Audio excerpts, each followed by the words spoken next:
Hello everyone. Lucent की इस series में हम पॉलिटी डिस्कस कर रहे हैं। उसमें भी हम आज आर्टिकल देखने वाले हैं। वे सारे आर्टिकल्स जो एग्जाम के पर्पस से बहुत इंपॉर्टेंट हैं। ये सारे के सारे एक नज़र आप देख लीजिए। पूरा का पूरा थोड़ी ही देर में कंप्लीट करा दूंगा। बस आपको करना क्या है कि आपको ध्यान से सुनते रहना है और जहाँ जहाँ मैंने स्टार मार्क ये लगाया हुआ है उसको आपको हर हाल में रटना ही है। मतलब ये बहुत ज़्यादा इंपॉर्टेंट है। बाकी इंपॉर्टेंट तो मैंने जितनी इम्पोर्टेंट है वही लिया है। आप कई किताब ढूँढ लेंगे तो भी शायद इस तरीके से अरेंज में करके नहीं मिलेगा। बस आपको करना यही है कि आप ध्यान से सुनिए और अगर ठीक लगेगा तो प्लीज़ सब्सक्राइब कर लीजिएगा। लोग देख रहे हैं सब्सक्राइब कर ही नहीं रहे। ठीक है, चलिए शुरू करते हैं। ठीक है, अगर आपको पसंद आएगा तो ही सब्सक्राइब करिएगा, अदरवाइज़ कोई बात नहीं। आर्टिकल 1, संघ का नाम और उसका राज्य क्षेत्र। ठीक है, यूनियन एंड इट्स टेरिटरी। पहले आर्टिकल्स में यही है, संघ का नाम है, उसका राज्य क्षेत्र है। आर्टिकल 2, नए राज्यों का प्रवेश या स्थापना। जैसे सिक्किम को हमने 1975 में अपने में मिलाया था, तो ये आर्टिकल 2 के अंतर्गत आ गया था। ठीक है। आर्टिकल 3, नए राज्यों का निर्माण, वर्तमान राज्यों के क्षेत्रों, सीमाओं या नामों में परिवर्तन। जैसे उत्तराखंड उत्तर प्रदेश से मिलकर के बना था, उत्तर प्रदेश से कट करके बना था, उसके नाम में भी परिवर्तन हुआ। पहले उत्तरांचल था, उसकी सीमाएं बनाई गई। ठीक है, ये किस में आया तब? आर्टिकल 3 में आया। आर्टिकल 5 नागरिकता से संबंधित है, जब संविधान लागू हुआ था तब की बात है। मैंने पढ़ाया हुआ है पार्ट 2 में 5 से 11 नागरिकता। ठीक है। आर्टिकल 14 ये आ गया फंडामेंटल राइट। समानता का अधिकार की बात की गई है। विधि के समक्ष समानता, मतलब कानून की नज़रों में सब लोग एक हैं, ये होता है विधि की विधि। अनुच्छेद 15, धर्म, मूल वंश, जाति, लिंग या जन्म स्थान के आधार पर विभेद का प्रतिषेध। कि इन पांचों बातों पर आप किसी का विभेद नहीं कर सकते कि ये इस धर्म का है या इस जाति का है। अगर कोई सोच रहा होगा कि क्यों डिटेल नहीं बता रहा हूँ, कि क्योंकि मैं डिटेल अब जब फंडामेंटल राइट जब पढ़ाऊंगा तो उसमें ये डिटेल पढ़ा दूंगा। अभी मैं सिर्फ आर्टिकल के बारे में पढ़ा रहा हूँ कि आप फटाफट रिवाइज कर लें। अगर नहीं याद है तो स्क्रीनशॉट ले लीजिए या रिवाइज कर लीजिएगा, दोबारा दोबारा देख लीजिएगा। बस इसलिए मैं पढ़ा रहा हूँ। बाकी जब डिटेल पढ़ाएंगे उसके उसके क्या नाम है, फंडामेंटल राइट का फंडामेंटल राइट में, डीपीएसपी का डीपीएसपी में, उसमें तब डिटेल पढ़ेंगे। ठीक है। आर्टिकल 16, लोक नियोजन के विषय में अवसर की समानता। लोक योजन नियोजन से मतलब है कि जैसे आप जो एग्ज़ाम दे रहे हैं उसमें जो रिजर्वेशन वगैरह जो कैटेगरीज मिलती हैं, लगती हैं, उसके लिए आर्टिकल 16 है। आर्टिकल 17 क्या है? अस्पृश्यता का अंत, अनटचबिलिटी, छुआछूत का अंत किया गया किसमें? आर्टिकल 17 में। अनुच्छेद 18 क्या है? उपाधियों का अंत। अब आप नहीं कह सकते कि जिले इलाही हाजिर हों, वो जिले इलाही या फिर केसरी हिंद, नाइटहुड, ये सब की उपाधियां नहीं दी जा सकती। ठीक। आर्टिकल 19, वाक स्वतंत्रता आदि की अधिकारों का संरक्षण। वाक मतलब बोलने वाली बात, स्वतंत्रता मतलब स्वतंत्रता, मतलब बोलने का अधिकार जो है। जैसे मीडिया है ना, वे ये आर्टिकल 19 के अंतर्गत आती है। ठीक है, वाक स्वतंत्रता में। आर्टिकल 20, अपराधों के दोष सिद्धि के संबंध में संरक्षण। आर्टिकल 21, प्राण एवं दैहिक स्वतंत्रता का संरक्षण। आर्टिकल 21 ए, ये याद रखिए 6 से 14 है। 21 ए में 6 से 14 है। फिर जब आर्टिकल 45 पढ़ेंगे, 45 पढ़ेंगे तो उसमें 6 से कम उम्र की बात की गई है। ये डिफरेंस ध्यान रखिएगा। ये मैच कराने के लिए जब पूछते हैं तो लोग कंफ्यूज हो जाते हैं। 21 ए में 6 से 14 वर्ष तक के सभी बच्चों की निःशुल्क और अनिवार्य शिक्षा की बात की गई है। और 22 में कुछ दशाओं में गिरफ्तारी और निरोध से संरक्षण की बात की गई है। आर्टिकल 19, 20, 21, 22, ये 20, 21, 22 में बहुत कन्फ्यूज़न होता है। इसको बार-बार देख के रट लीजिए किसी भी तरीके से। आर्टिकल 23 में क्या है? मानव दुर्व्यापार एवं श्रम का निषेध का प्रतिषेध। एक 24 क्या है? कारखानों आदि में बालकों के नियोजन का प्रतिषेध। जैसे आपका कोई 12 साल का आपके घर कोई बच्चा है, आपके घर कोई कारखाना चलता है, कोई काम, कुछ भी फैक्ट्री वगैरह चलती है तो उसमें काम में आप नहीं लगा सकते। ये दिया है आर्टिकल 24 में। हालाँकि उसमें कुछ नियम है कि घर का लड़का है, संडे को काम कर रहा है, वो चीज़ें नहीं कर रहा हूँ, जैसे एक एग्ज़ाम्पल के तौर पे मैं आपको बता रहा हूँ, ठीक है? ताकि तुरंत समझ में आ जाए। आर्टिकल 25 का मतलब है आप कोई भी धर्म को मान सकते हैं, उसका प्रचार कर सकते हैं, उसके लिए आप स्वतंत्र हैं। आर्टिकल 29 में क्या? अल्पसंख्यक वर्गों के हितों का संरक्षण किया जाएगा। आर्टिकल 29, जब ये फंडामेंटल राइट पढ़ाऊँगा, फिर से मैं कह रहा हूँ, तब मैं डिटेल से पढ़ाऊँगा। यहाँ सिर्फ मैं आर्टिकल पढ़ाने के लिए आया हूँ, ठीक है? अनुच्छेद 32 संवैधानिक उपचारों का अधिकार, ये बहुत ही इंपॉर्टेंट है, इस देख रहे हैं स्टार भी लगाया उन्होंने। आर्टिकल 39 ये भी यहाँ से डीपीएसपी शुरू हो गया। डीपीएसपी का मतलब ये है कि राज्यों के लिए नीति निदेशक तत्व बनाए गए हैं, मतलब कि ये करोगे तो अच्छे राज्य बनोगे। मतलब ये कोई ज़रूरी नहीं है कि कोई राज्य इसे अप्लाई करे, बस ये है कि ये एक क्राइटेरिया बनाया गया है कि ये है परफेक्ट राज्य की तुलना। 39A सामान्य और निःशुल्क विधिक सहायता, ये सारे के सारे बहुत इंपॉर्टेंट है डीपीएसपी के सारे आर्टिकल्स। आप पीसीएस वगैरह का भी एग्जाम देखेंगे, जैसे यूपी पीसीएस, बिहार पीसीएस, उसमें भी ये आर्टिकल से दे करके मैच करने के लिए दिया गया है कि किस चीज़ के लिए है। आर्टिकल 40 ग्राम पंचायत की स्थापना, प्रधानी का चुनाव आ रहा है, तो इसको ध्यान रखिए। ग्राम पंचायत की बात किसमें है? आर्टिकल 40, ये गांधी जी का सपना भी था एक तरीके से।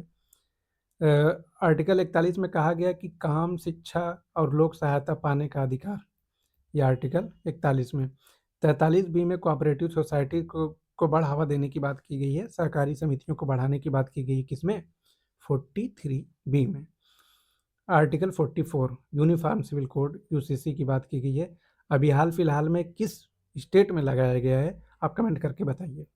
आर्टिकल 45 वहाँ मैंने बताया था आर्टिकल 21A में 6 से 14 की बात की गई है, लेकिन 45 में 6 से कम आयु के बच्चों के बाल्यावस्था की देखभाल और शिक्षा का प्रावधान किया गया है। ये राज्य की बात है, वहाँ पे मौलिक अधिकार की बात थी, इस बात को ध्यान रखिएगा। 48A में कहा गया, ये सिर्फ पर्यावरण याद कर लीजिए, फिर पर्यावरण में वन और वन्य जीव संवर्धन सब कुछ तो आ ही जाएगा। 48A में क्या है? पर्यावरण के संरक्षण की बात की गई है। 50 में क्या किया गया? कार्यपालिका और न्यायपालिका को अलग अलग रखा गया है, मतलब 50-50 कर दिया, कार्यपालिका अलग, न्यायपालिका अलग। 51 क्या है? अंतर्राष्ट्रीय शांति और सुरक्षा की बात की गई है। 51A अब यहाँ से फंडामेंटल ड्यूटी शुरू हो जाता है, ये अलग से पढ़ाऊंगा मैं। अब राष्ट्रपति के बहुत इंपॉर्टेंट आर्टिकल्स हैं जो बार बार पूछे जाते हैं। 52 में है राष्ट्रपति का पद कि भारत का एक राष्ट्रपति होगा। 55 में है निर्वाचन की पद्धति कि किस तरीके से निर्वाचन होगा। 57 में है पुनर्निर्वाचन। 57 को इस तरीके से याद कर लीजिए, 5-7-12 दोबारा पुनर्निर्वाचन, मतलब दोबारा दोबारा भी लड़ सकता है चुनाव, आर्टिकल 57 में। आर्टिकल 58 में राष्ट्रपति पद की योग्यता की बात की गई है कि कौन व्यक्ति राष्ट्रपति बन सकता है, 35 साल की आयु का होना चाहिए, किस सभा का मेंबर होना चाहिए, वो सब चीज़ें 58 में आती हैं।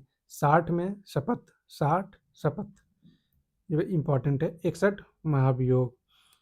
66 उपराष्ट्रपति का निर्वाचन। 72 में राष्ट्रपति की क्षमा की बात की गई है। बस यही याद कर लीजिए, निलंबन, परिहार, लघुकरण मत याद करिए, वो जब डिटेल में पढ़ेंगे राष्ट्रपति उसमें मैं चर्चा कर दूंगा। फिलहाल 72 में क्षमा है, ठीक है। 73 में संघ की कार्यपालिका की शक्ति का विस्तार किया गया है। 74 में राष्ट्रपति को सहायता और सलाह देने के लिए मंत्रिपरिषद बनाई गई है। 75 में कहा गया प्रधानमंत्री की नियुक्ति राष्ट्रपति करेगा और अन्य मंत्रियों की नियुक्ति राष्ट्रपति प्रधानमंत्री की सलाह पर करेगा। प्रधानमंत्री की नियुक्ति राष्ट्रपति करेगा, मतलब नियुक्ति करेगा, याद रखिए ये चीज़, नियुक्ति मतलब कई लोग हैं उसमें से एक नियुक्त करेगा, और अन्य मंत्रियों की नियुक्ति कौन करेगा? राष्ट्रपति प्रधानमंत्री की सलाह पर नियुक्त करेगा। प्रधानमंत्री जो बताएगा कि ये फलाने मंत्री रहेंगे, ये कैबिनेट मंत्री रहेंगे, ये होम मिनिस्टर रहेंगे, तो उस हिसाब से राष्ट्रपति करता है।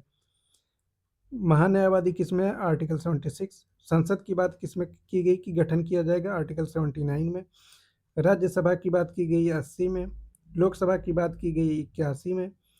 राज्यसभा एक अस्थायी सदन है, इसकी बात की गई 83 में। 84 में संसद की सदस्यता के लिए एलिजिबिलिटी रखी गई है, अर्हता रखी गई है। 85 में संसद के सत्र अवसान और विघटन की बात की गई है, ये इंपॉर्टेंट नहीं है।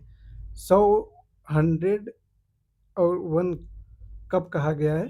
कि जब वोट हो और बराबरी की बात आ जाए तो फिर अध्यक्ष को कहा जाएगा कि तुम वोट दे करके बताओ कि कौन, तो वो जिता देगा, बेसिकली कहने का मतलब जब बराबरी हो जाएगी तो फिर अध्यक्ष को वोट का अधिकार होगा, वो जिसको चाहेगा वो जिता देगा। 108 में संयुक्त बैठक की बात की गई है, जब लोकसभा और राज्यसभा इकट्ठे ही बैठ करके किसी बिल पर चर्चा करते हैं। 109 में धन विधेयक की प्रोसेस प्रोसेस की बात की गई है। 110 में धन विधेयक की परिभाषा दी गई है, इस तरीके से याद कर लीजिए। 110 MB मनी बिल किसमें है? 110 में।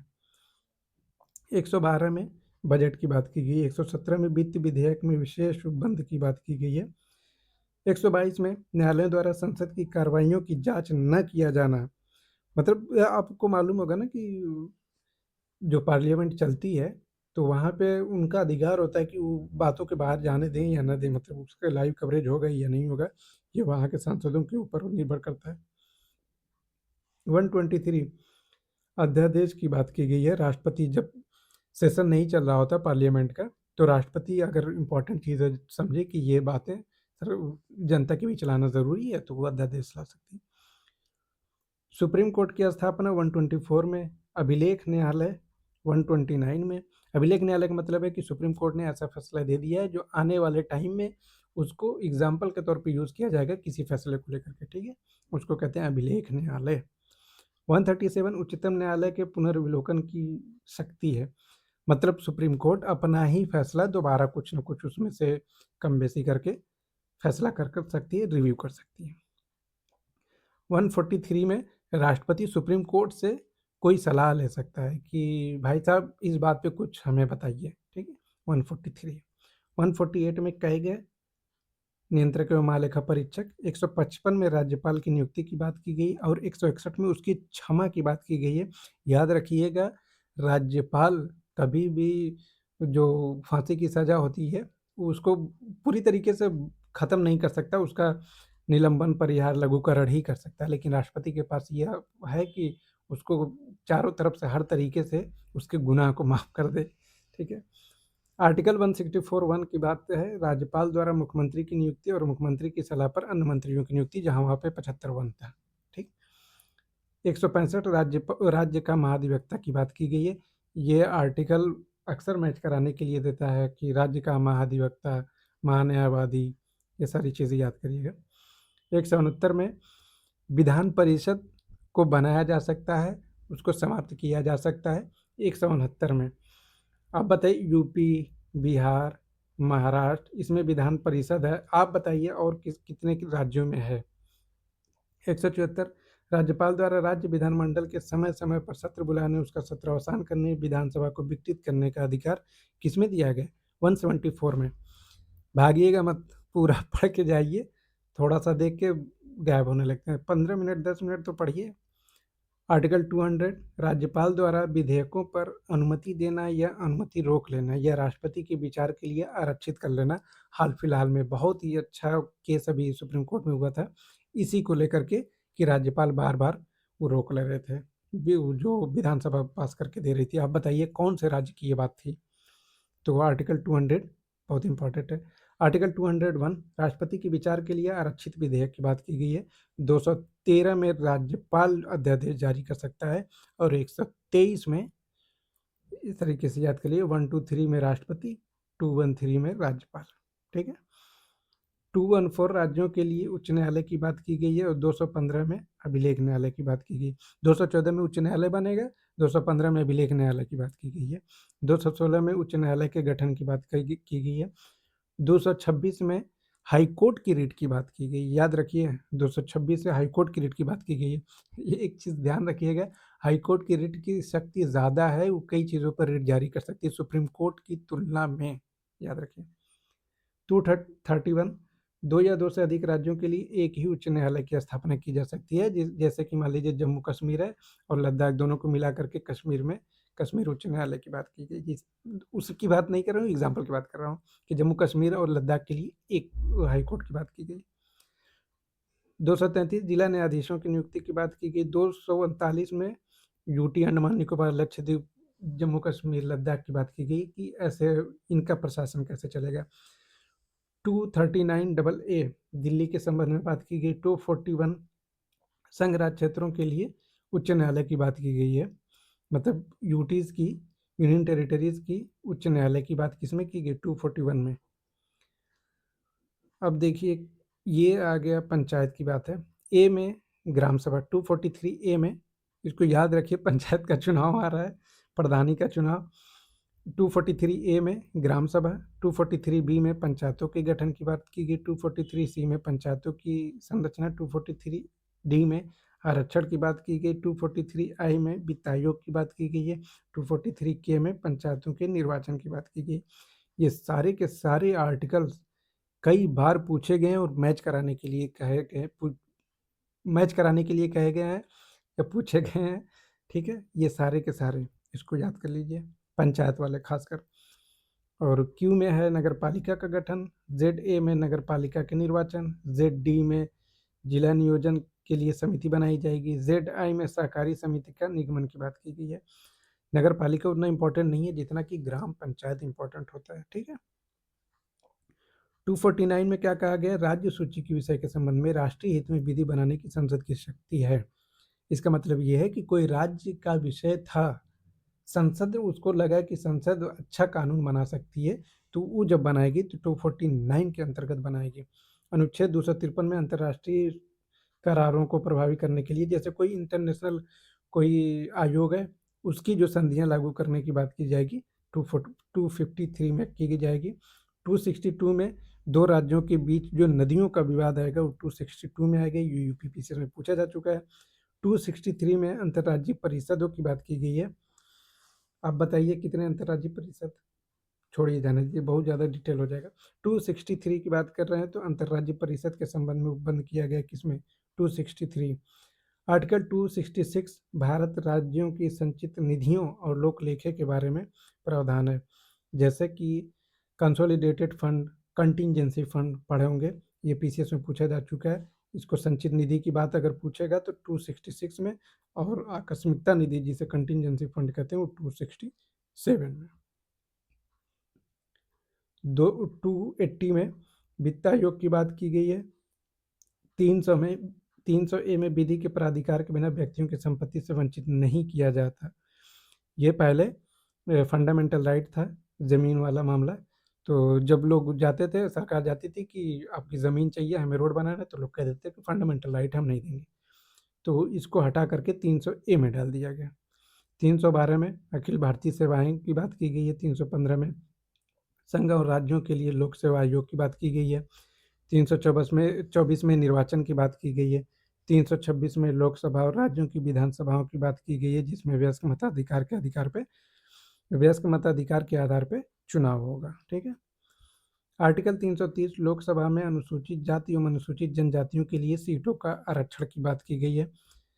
इतना देर तक पढ़ लिए तो थोड़ा सा और सब्र कर लीजिए, मेहनत कर लीजिए, ठीक है? आर्टिकल 330 लोकसभा में अनुसूचित जाति, अनुसूचित जनजातियों के लिए सीटों के आरक्षण की बात कहाँ पे? 330 में। 331 में लोकसभा में आंग्ल भारतीय समुदाय के प्रतिनिधित्व की बात की गई है, जिसको 104वें संविधान संशोधन करके 2019 में निष्प्रभावी कर दिया गया है। 331। 332 में क्या है? राज्य की विधानसभाओं में अनुसूचित जातियों, अनुसूचित जनजातियों के स्थानों का संरक्षण है। 332। 333 में राज्यों की विधानसभाओं में आंग्ल भारतीय समुदाय का प्रतिनिधित्व जो था उसको 104 संविधान संशोधन 2019 के द्वारा खत्म कर दिया गया। 333 में ये कहा गया। ये बहुत इंपॉर्टेंट है, ये आई थिंक पेट में पूछा गया है, जो यूपी ट्रिपल एस सी कराती है। 338 में राष्ट्रीय अनुसूचित जाति आयोग, 338 ए में राष्ट्रीय अनुसूचित जनजाति आयोग, 338 बी में ओबीसी आयोग, ठीक है? 340 में पिछड़े वर्गों की दशाओं के अन्वेषण के लिए की गई नियुक्ति, ये रोहिणी आयोग अभी पिछली बार एक रिपोर्ट आई थी, उससे इस टाइम खैर नहीं इम्पोर्टेंट है, लेकिन ध्यान रखिए थोड़ा सा, पिछड़े वर्गों की दशा की बात की गई। ये तीनों याद रखिए। एक 338 रहा अनुसूचित जाति के लिए, शेड्यूल कास्ट के लिए, ए जो है शेड्यूल ट्राइब के लिए, बी जो है ओबीसी के लिए। ऐसे ही याद कर लीजिए, बी ओबीसी के लिए, ठीक है? 338। 343 संघ की राजभाषा हिंदी होगी और उसकी लिपि देवनागरी होगी, ये बात 343 में कही गई है। 344 राजभाषा आयोग की बात की गई है। 350 बी में, ये यूपी पीसीएस में आई थिंक पूछा है, प्राथमिक स्तर पर मातृभाषा में शिक्षा की सुविधाएं दी जाएंगी। 350 बी में भाषाई अल्पसंख्यक वर्गों के लिए विशेष प्राधिकारी, ये कैसे गड़बड़ लग रहा है मुझको, चलिए मैं बता दूंगा कमेंट में, ठीक है? आर्टिकल 352 राष्ट्रीय आपात की घोषणा युद्ध एवं बाह्य आक्रमण या सशस्त्र विद्रोह की स्थिति में। याद रखिएगा, युद्ध है, बाह्य आक्रमण है और सशस्त्र विद्रोह है, ये तीन चीजें हैं इसको याद कर लीजिए। ये पूछता है कि इन्हीं तीनों के आधार पर लगाया जाता है बस। क्या बाह्य आक्रमण, युद्ध, सशस्त्र विद्रोह, ये 3 सिचुएशन होती है जिसकी वजह से राष्ट्रीय आपात लगाया जाता है, ये आर्टिकल 352 में। 356 राज्यों में संवैधानिक तंत्र के विफल हो जाने की दशा में वो बंद किया गया है। 356 में जो राज्य में आपातकाल लगाया जाता है। 360 में वित्तीय आपातकाल की बात की गई है। 368 में संविधान का संशोधन किया गया है। इसके बाद जो भी आर्टिकल्स हैं वो इम्पोर्टेंट नहीं है, वो कभी पूछे नहीं जाते। यही इतना ही आप एक बार पढ़ लीजिए, अच्छे से रिवाइज कर लीजिएगा, बार बार देख लीजिए, जो जो मैंने इम्पोर्टेंट बताया है उसको आप देखते रहिए। और जहाँ लगे कि आपको बार बार देखने की ज़रूरत पड़ रही तो आप स्क्रीनशॉट ले लीजिए या पेज पर उसको उतार लीजिए और फिर उसको बार बार देखते रहिएगा, लेकिन याद होना चाहिए, रटा होना चाहिए आर्टिकल। तो अगर आपको यहाँ तक आप देख लिए हैं तो जाहिर सी बात है आपको ठीक लगा ही होगा। तो लाइक कर दीजिएगा, सब्सक्राइब भी कर लीजिए प्लीज़। Thank you.